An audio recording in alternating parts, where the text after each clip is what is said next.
చీటికి మాటికి గొడవలు పడే తల్లిదండ్రులు తమ పిల్లల సంగతి మర్చిపోతుంటారు. అలా చిన్న మనసుతో విడిపోయిన తల్లిదండ్రుల్ని వారి పిల్లలు పెద్ద మనసుతో కలిపారు. అందుకోసం చేయకూడని సాహసం చేశారు. తండ్రిని వెతుక్కుంటూ వెళ్లి తప్పిపోయిన పిల్లల ఆచూకీ కర్నూలు జిల్లాలో లభ్యమైంది.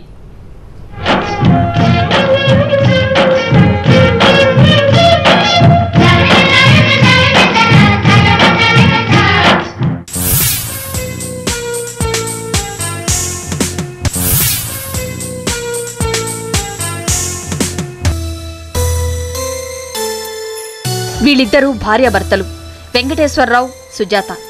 వీళ్ళిద్దరినీ ఇలా చూడడం కోసమే వీరి పిల్లలు చేయకూడని సాహసం చేశారు. పంతాలు పట్టింపుల కోసం భార్యాభర్తలు విడిపోతే పిల్లలు ఎంత వేదన పడతారో ఈ ఉదంతం కళ్లకు కట్టింది.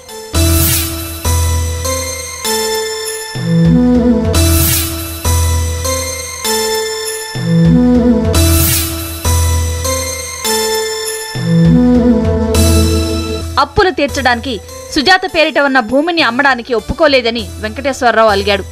భార్య పిల్లల్ని వదిలేసి వెళ్లిపోయాడు. సంవత్సరం గడిచింది. తండ్రి జ్ఞాపకాలతో పిల్లలు కలత చెందారు. అమ్మా నాన్నలతో కలిసి ఉన్న క్షణాలు గుర్తుకొచ్చాయి. తండ్రిని చూడాలన్న ఆరాటం పెరిగింది. ఇక ఒక్క క్షణం ఆలస్యం చేయలేదు. తండ్రి విజయవాడలో ఉంటున్నాడని తెలిసి బయలుదేరారు. కాని తండ్రి దగ్గరకు చేరలేదు.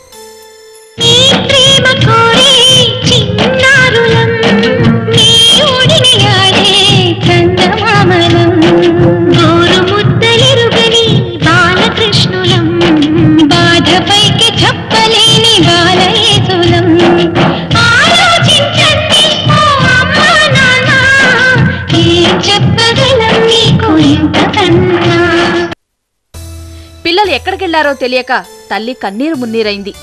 టీవీ9 ఈ ఉదంతంపై పదే పదే ప్రసారం చేసిన కథనాలు ప్రజల్లో కదలిక తెచ్చాయి. విజయవాడలో ఉన్న ఈ పిల్లల తండ్రికి కూడా తెలిసి వెంటనే హైదరాబాద్ వచ్చారు. గొడవపడి విడిపోయి తాము ఎంత తప్పు చేశారో వెంకటేశ్వరరావు, సుజాత తెలుసుకున్నారు. కుమిలిపోయారు. పోలీసులకు ఫిర్యాదు చేశారు. తెలిసిన వాళ్లకు సమాచారం ఇచ్చారు. వెతికారు. కాని పిల్లలు ఎక్కడున్నారో తెలియలేదు.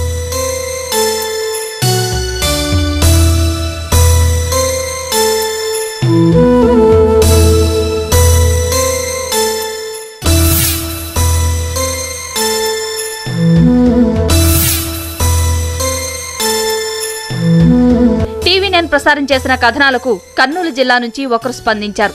బేతంచెర్లలో ఈ ఇద్దరు పిల్లల్ని చూశామని టీవీ9కు సమాచారం ఇచ్చారు. పోలీసులకు ఈ విషయం చేరవేశారు.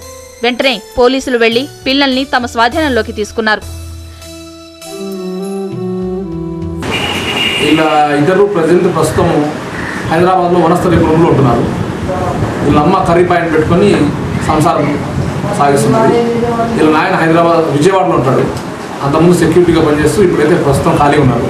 వీళ్ళిద్దరూ విడిపోయి ఉంటే వీళ్ళిద్దరిని కలపాలనే ప్రయత్నంలో వాళ్ళ ఫ్రెండ్ నాగార్జున రెడ్డి అనే అతన్ని సాయం తీసుకొని వీళ్ళ ఇంట్లో నుంచి బయటపడ్డారు.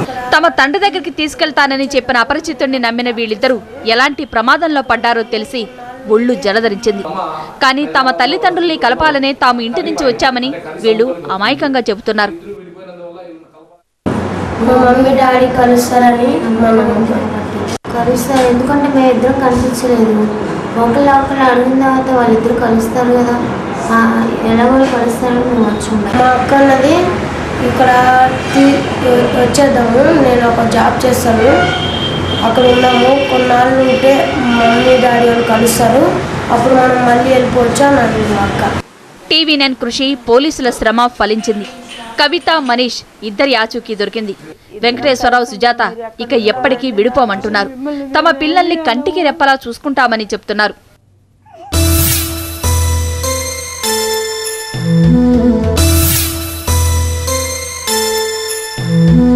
మా పిల్లలిద్దరూ వచ్చినందుకు మాకు చాలా సంతోషంగా ఉందండి. ఎవరు తప్పు చేసి బట్టి పిల్లలు బయటకు వెళ్ళాల్సి వచ్చింది? మా తప్పు వల్లే మా పిల్లలు బయటకు వెళ్ళారు. ఇటువంటి తప్పు మళ్ళీ ఏ తల్లిదండ్రులు చేయకూడదని నేను కోరుకుంటున్నాను. తల్లిదండ్రులతో కలిసి ఆనందంగా ఉండాలని పిల్లలు కోరుకుంటారు. అమ్మా నాన్నల్ని పిల్లలు అనుసరిస్తారు. కానీ వాళ్లే దారి తప్పితే పిల్లల పరిస్థితి కవిత, మనీష్లలాగే ఉంటుంది. కారణాలు ఏమైనా కావచ్చు. భార్యాభర్తల కీచులాటలు పిల్లలపై ఎటువంటి ప్రభావం చూపిస్తాయో ఈ ఉదంతం మరోసారి గుర్తు చేసింది. అమ్మా నాన్నలారా, గొడవ పడేటప్పుడు ఒకసారి మీ బిడ్డల ముఖాల్ని చూడండి.